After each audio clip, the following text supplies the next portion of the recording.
Shalom. Mari kita lihat bagian firman Tuhan yang terambil dari Daniel pasal 3 tadi yang sudah kita baca. Daniel pasal 3 ayat 1 sampai ayat yang ke-30. Firman Tuhan ini tentunya menguatkan kita semua bahwa apa yang dialami oleh Daniel, bagaimana Daniel dan juga teman-temannya. Kalau kita lihat di dalam pembacaan pasal 1 itu ada Daniel dan teman-temannya. Lalu kemudian di pembacaan pasal 3 tadi itu ada 3 teman Daniel yang namanya Sadrak, Mesak, dan Abednego. Saudara-saudara yang kekasih dalam Tuhan Yesus Kristus, mari lihat bagian firman Tuhan ini. Daniel pasal yang ketiga ayat 1 sampai ayat yang ke-30. Perhatikan pembacaan firman Tuhan tadi. Saya akan membaca beberapa ayat saja untuk melandasi khotbah hari ini. Di dalam ayat pertama Daniel pasal 3 firman Tuhan katakan demikian.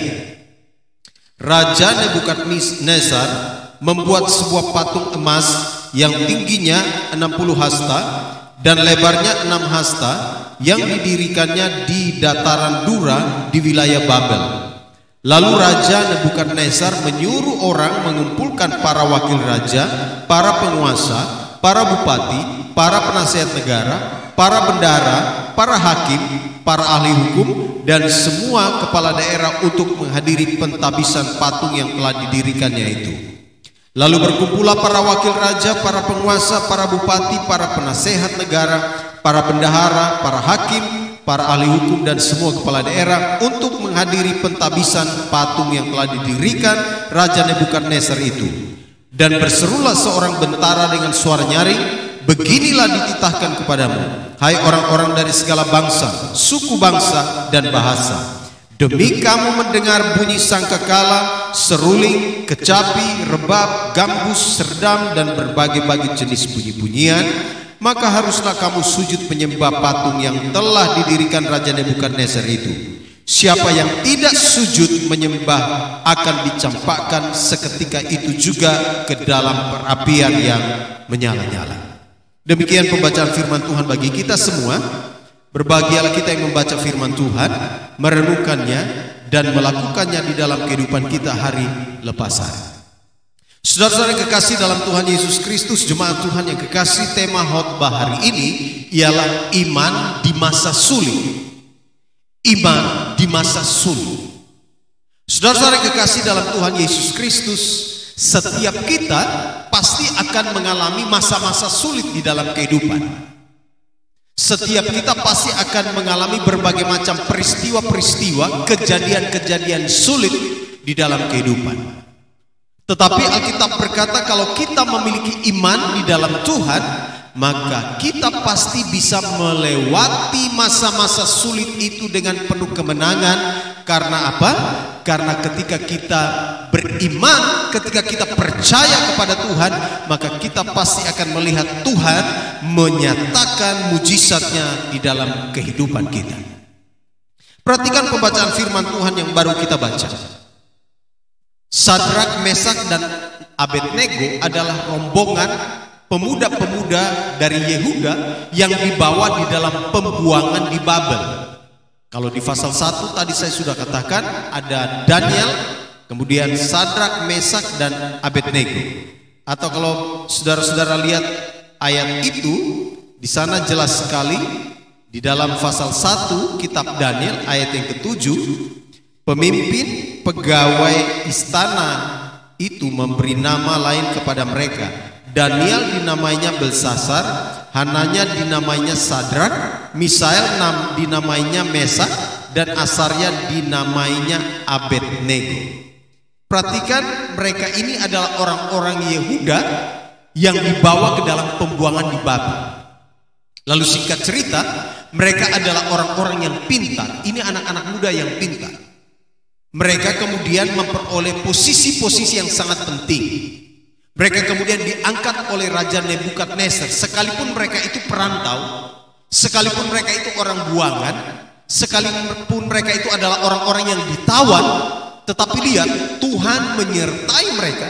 Sehingga meskipun mereka ada di Babel, mereka itu bukan menjadi orang-orang istilahnya anak-anak muda kelas 2. Tetapi justru di Babel mereka bisa berkiprah, mereka bisa melakukan banyak hal, mereka punya pengaruh, dan mereka akhirnya dipercayakan oleh raja kedudukan yang lumayan bagus, kedudukan yang sangat tinggi. Tapi saudara yang kekasih, ada masalah. Di satu sisi mereka punya posisi bagus. Mungkin selama ini mereka berdoa, Tuhan tolong supaya kami dapat kerja, supaya kami dapat posisi yang bagus. Tuhan jawab. Raja mempercayakan kepada mereka kedudukan yang sangat tinggi. Tetapi itu tidak berarti bahwa tidak ada masalah. Mereka tetap mengalami masalah. Ada hal sulit yang mereka hadapi. Kenapa? Karena di Babel, Raja Nebukadnezar itu membuat patung emas. Dan semua orang tanpa terkecuali harus menyembah patung itu. Wah, sebagai seorang pekerja, sebagai seorang pegawai atau seorang yang dipercayakan untuk memimpin, ini bukan sesuatu hal yang gampang. Kenapa? Karena kalau tidak menyembah patung yang dibuat oleh raja, ada resiko yang besar yang harus mereka hadapi. Bukan hanya kehilangan pekerjaan, bukan hanya kehilangan jabatan dan posisi, tapi mereka juga akan kehilangan nyawa. Bayangkan saja kalau saudara ada di tempat kerja kayak begitu. Bos saudara mewajibkan saudara untuk menyembah patung yang dia buat di situ. Dan setiap masuk di situ harus sembah patung, beri hormat, atau mungkin bawa sesajen atau apalah. Saya yakin pasti kita akan ada di dalam sebuah dilema yang begitu luar biasa. Dan Daniel, teman-teman Daniel maksudnya, mereka ada di dalam situasi yang sangat sulit. Tetapi lihat, Alkitab berkata bahwa mereka kemudian punya sikap tersendiri. Mereka punya sikap yang berbeda dari orang-orang yang ada saat itu. Dan Alkitab berkata patung yang dibangun itu, yang didirikan oleh Raja Nebukadnezar itu tidak disembah oleh Sadrak, Mesak, dan Abednego. Ayat 1 bilang, patung itu tingginya 60 hasta. Saya coba kali 60 hasta itu kurang lebih 27 meter. Jadi patung itu begitu luar biasa. Patung emas itu tingginya 27 meter. Lalu lebarnya di sana dikatakan 6 hasta. Jadi kurang lebih 2,7 meter. 3 meter lah kira-kira. Orang tanya itu patung apa? Patung emas apa itu? Patung emas itu tentunya berhubungan dengan dewa yang ada di sana. Dewa yang ada disembah oleh kerajaan Babel. Dan dewa itu harus disembah juga oleh semua orang yang ada saat itu. Dan ini menjadi dilema sekali buat anak-anak Tuhan, secara khusus Sadrak, Mesak, dan Abednego. Saudara-saudara, ketika saya membaca bagian firman Tuhan ini, saya tidak bisa membayangkan bagaimana pergolakan hati mereka. Pasti ada luar biasa di hati mereka itu, bahasa anak muda, galau, cemas. Mungkin ada jengkel juga. Kenapa dia buat patung dan kenapa dia paksa kita untuk sembah? Mungkin mereka juga berdiskusi, aduh ini gimana ini? Kita akan kehilangan pekerjaan. Kita akan kehilangan nyawa kalau kita tidak ikut. Tapi saya juga yakin pasti mereka juga bergumul secara pribadi dengan Tuhan. Pasti mereka berdoa. Pasti mereka mengambil waktu menyampaikan keluh kesah mereka kepada Tuhan. Dan lihat di dalam ayat-ayat itu jelas sekali. Kalau kita baca sampai bagian terakhir, kita dapat melihat bagaimana sikap mereka dalam menghadapi situasi sulit. Mereka orang-orang yang beriman, dan iman mereka kepada Tuhan itu mempengaruhi sikap mereka dalam menghadapi situasi itu. Perhatikan, saya mau tunjukkan beberapa hal untuk kita lihat hari ini. Di dalam ayat itu, kalau lihat di dalam ayat 8, pada waktu itu juga tampillah beberapa orang Kasdim menuduh orang Yahudi. Berkatalah mereka kepada Raja Nebukadnezar, ya Raja, kekallah hidup tuanku. Tuanku Raja telah mengeluarkan titah bahwa setiap orang yang mendengar bunyi sangkakala, seruling, kecapi, rebab, gambus, serdam, dan berbagai-bagai jenis bunyi-bunyian harus sujud menyembah patung emas itu. Dan bahwa siapa yang tidak sujud menyembah akan dicampakkan ke dalam perapian yang menyala-nyala. Ada beberapa orang Yahudi yang kepada mereka telah Tuanku berikan pemerintahan atas wilayah Babel, yakni Sadrak, Mesak, dan Abednego. Orang-orang ini tidak mengindahkan titah Tuanku ya Rajaku, ya Raja. Mereka tidak memuja dewa Tuanku dan tidak menyembah patung emas yang telah Tuanku dirikan. Lihat ini. Ada orang-orang yang cari-cari kesalahan Sadrak, Mesak, dan Abednego. Di tempat kerja saudara, jangan heran nanti ada orang-orang akan cari-cari kesalahan saudara. Dia mungkin iri dengan saudara. Dari dulu sudah seperti itu. Anak-anak Tuhan, ada banyak orang juga akan iri dengan kita. Ada yang berusaha untuk menghancurkan hidup kita. Mereka kesempatan pakai peraturan yang Raja Nebukadnezar ini sampaikan. Lalu mereka datang kepada Raja. No, Raja, itu 3 orang itu tidak sujud menyembah kepada patung yang Raja buat. Orang-orang yang iri dengan anak-anak Tuhan itu kemudian bilang, ini kesempatan, matilah kamu. Kamu akan kehilangan jabatan, kamu akan kehilangan semuanya. Dan mereka pergunakan situasi ini untuk kemudian mau menghancurkan anak-anak Tuhan. Tapi perhatikan saudara yang kekasih, dari apa yang disampaikan oleh orang-orang Kasdim di situ, di ayat itu, kita bisa melihat bagaimana sikap dari Sadrak, Mesak, Abednego yang beriman kepada Tuhan ini. Ketika mereka menghadapi situasi yang sangat sulit, maka lihat sikap iman mereka itu seperti apa sih? Yang pertama saya mau sampaikan buat kita semua bahwa sikap iman dari Sadrak, Mesak, dan Abednego, mereka berani membuat pilihan yang beresiko. Mereka berani membuat pilihan yang beresiko, penuh resiko ini. Resikonya apa? Pasti mereka kehilangan yang tadi saya katakan, kehilangan pekerjaan itu sudah pasti. Kehilangan jabatan sudah pasti. Bahkan kehilangan nyawa. Alkitab dengan tegas berkata, siapa yang tidak menyembah patung itu pasti akan dilemparkan ke dapur perapian yang bernyala-nyala. Pasti nyawanya terancam. Tapi lihat anak-anak Tuhan, Sadrak, Mesak, dan Abednego yang punya iman ini, mereka yang beriman kepada Tuhan ini, mereka berani membuat pilihan yang beresiko. Orang-orang yang beriman itu biasanya berani mengambil pilihan-pilihan yang penuh resiko. Resikonya apa yang tadi saya sudah sebutkan? Bukan mereka tidak tahu resiko itu, tapi mereka tahu bahwa iman mereka kepada Tuhan lebih.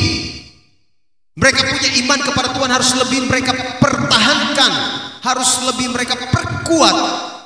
Dan Sadrak, Mesak, dan Abednego mereka bilang, oke, sampai di titik ini kita harus buat keputusan. Sudah nggak apa-apa, kehilangan pekerjaan nggak apa-apa. Daripada disuruh menyembah patung, oh nggak bisa. Nggak apa-apa, kehilangan nyawa juga nggak apa-apa. Kita anak-anak Tuhan, kata mereka. Kita punya Tuhan, nggak mungkin kita menyembah Allah lain. Dan jangan lupa, mereka ini orang Yahudi yang mengerti 10 perintah Allah. Mereka mengerti perintah Tuhan kepada Musa yang kemudian diteruskan kepada umat Allah. Jangan ada padamu Allah lain di hadapanku. Jangan membuat bagimu patung yang menyerupai apapun juga. Nanti saudara lihat 10 hukum Taurat itu ya. Mereka tahu ini aturan ini. Oke, ini raja buat aturan seperti begini. Tapi ada aturan Tuhan juga yang tidak boleh mereka langgar. Sekarang mereka pilih, disuruh milih, ikut aturan manusia atau ikut aturan Tuhan. Kadang-kadang kita ada di dalam situasi yang sulit ya. Ketika kita diperhadapkan dengan pilihan ini, mau ikut Tuhan atau ikut manusia? Mau ikut perintah manusia atau ikut perintah Tuhan? Tapi Sadrak, Mesak, dan Abednego katakan kami mau memilih mengikut Tuhan. Jelas mereka pegang firman Tuhan. Jangan ada padamu Allah lain di hadapanku. Jangan membuat bagimu patung yang menyerupai apapun. Mereka pegang itu. Itu hebatnya anak Tuhan. Kalau pegang firman Tuhan, dimanapun mereka berada, mereka pasti tetap kuat. Mereka tidak akan terpengaruh dengan apapun, tawaran apapun, godaan apapun, perintah apapun. Sebab apa? Firman Tuhan itu ada di dalam hati dan hidup mereka. Amin. Tapi kalau orang Kristen yang pegang firman Tuhan setengah-setengah, begitu diperhadapkan dengan masa atau situasi yang sulit seperti begini, dia bingung gimana caranya ya, ikut Tuhan atau ikut manusia ya?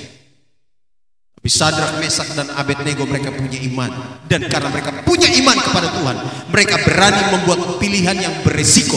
Mereka bilang, kita tetap ikut Tuhan, kita tidak mau sembah patung.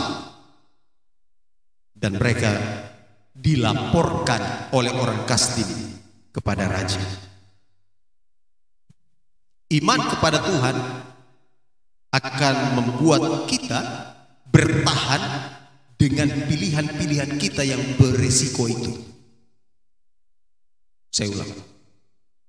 Iman kepada Tuhan itu membuat kita sanggup bertahan dengan pilihan-pilihan kita yang beresiko.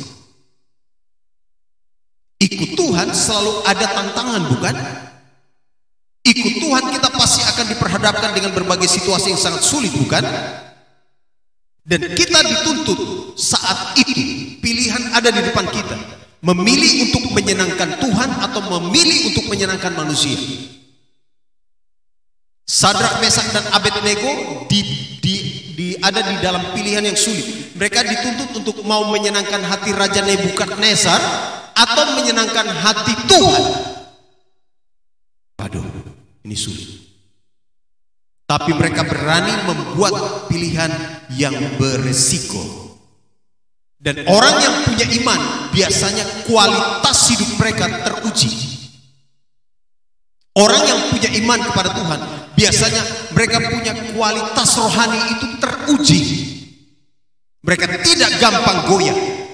Mereka tidak gampang diancam. Lihat, ini mereka diancam. Mereka tidak gampang untuk menyerahkan iman mereka untuk berbalik atau beralih kepada yang lain. Sadrak, Mesak dan Abednego, mereka berani membuat pilihan yang beresiko.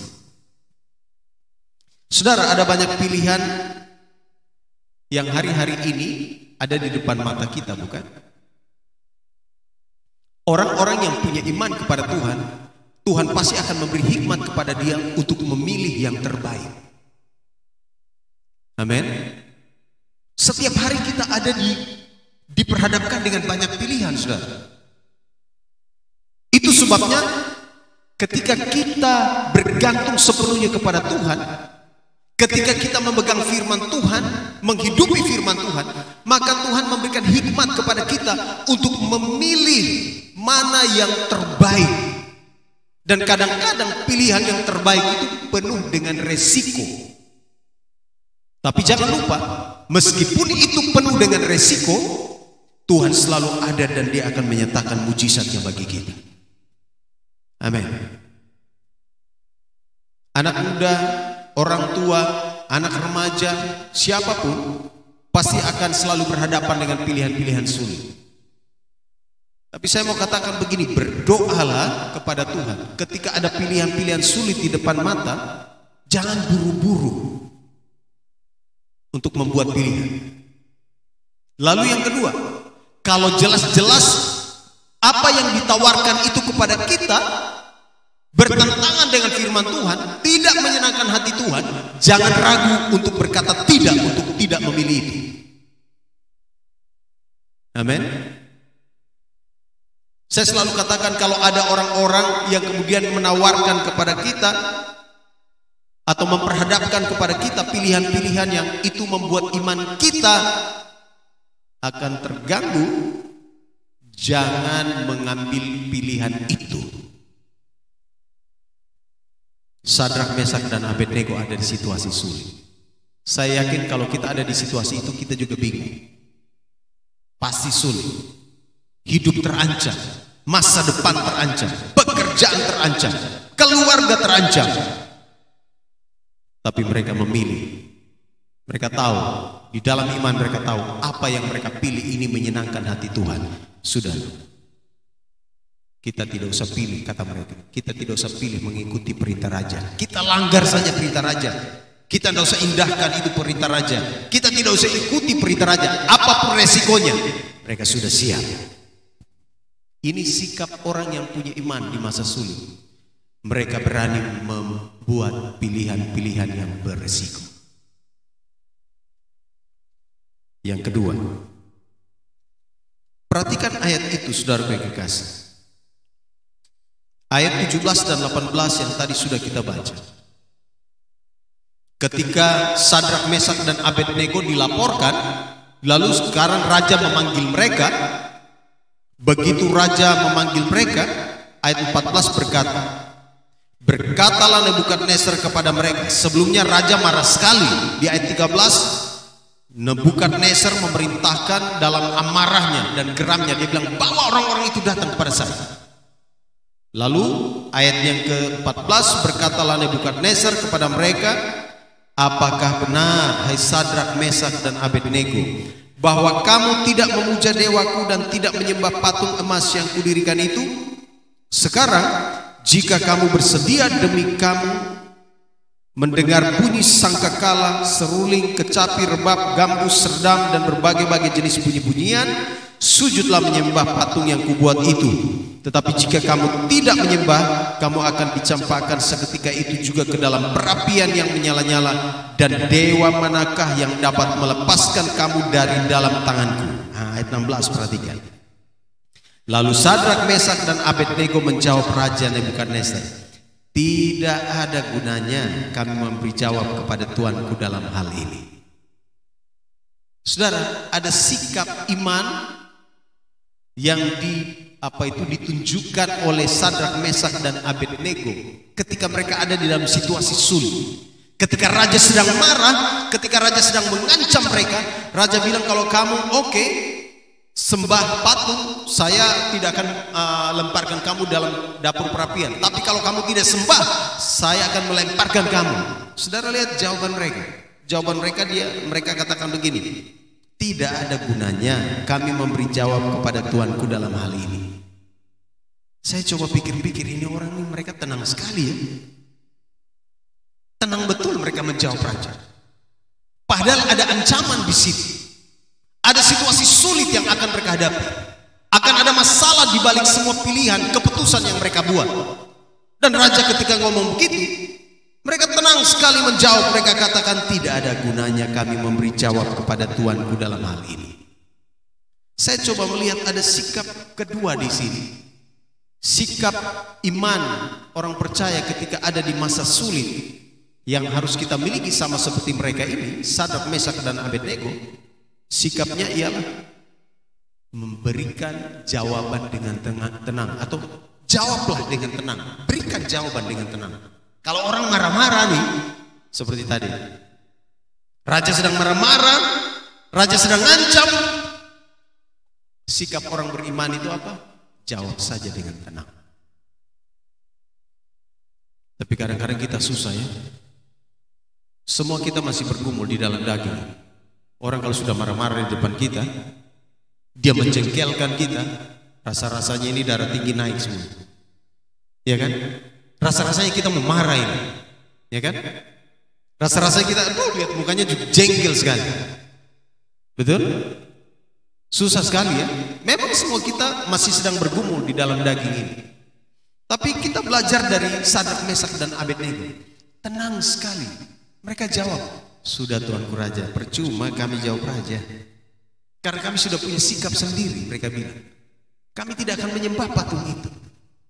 Dan inilah ciri orang-orang yang memiliki iman di masa sulit.